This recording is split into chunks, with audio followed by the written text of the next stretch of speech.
Well, well, well. Rarely am I ever rendered speechless, dear. But I must say, I don't have a whole lot to say today. The dog who hasn't barked, baby. The dog who hasn't barked. Those emails. Those emails. Between the Jezebel, Ghislaine, the Madam of Massages, Maxwell, and the island guy from hell, oh, Jeffrey. You know, the one that Daddy W Pants claims that he wasn't that tight friends with, dear. He barely knew the guy. He said that he stopped talking to that dude way back in 2006, 2007 at best, but in 2011, the Jezebel, Ghislaine, the Madam of Massages, Maxwell, and the island guy from hell were still emailing each other personal correspondence about Daddy, calling him the dog who hasn't barked. And I don't know about you, but baby, I motherfucking read. That's why I didn't vote for Daddy, but because I read books, honey, I know that that is a phrase from Sherlock Holmes. Yes, Dr. Watson, you see. Clearly, the reason the dog did not bark in the dark of the night is because he knew who the criminal and the perpetrator was, so he was silent.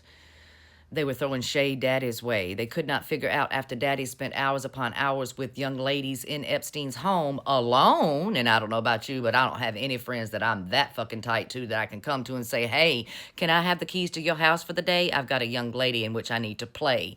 And my friend just say, yeah, okay. Right? I also want to remind you that this guy who apparently he wasn't that great of friends with, he still decided to use his plane during his campaign in 2024, dear. He was flying everywhere on that plane. Far be it from me, but if I thought my friend who owned a plane was flying young ladies across the globe and doing God knows what with them, I wouldn't want to set foot in said plane, baby. But Daddy thought it was okay to use it on his campaign. So much circumstantial evidence here, dear. So much. The dog who has yet to bark.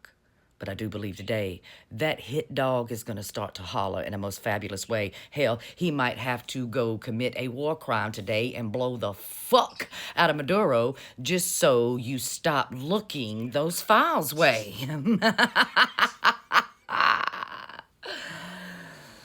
What you gonna do now, you orange fool? The whole world can see quite clearly you were very fucking close to Jeffrey. And don't even try to say that the reason you did not bark back in the day was because you were the one who was turning in him to the FBI. I just want to remind people today, and Cujo does too, scream it from the fucking roof. The way you become an FBI informant, dear, is because you got caught with your hand in the cookie jar, an underage cookie jar at that. So, happy motherfucking Wednesday. Go ahead and swear in Adelita, creepy peepee. Let's get this show on the motherfucking road.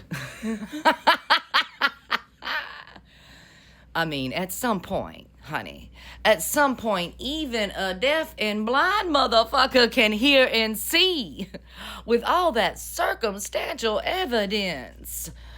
Orange Daddy is extremely guilty, and everyone who has protected him is guilty by association, friend.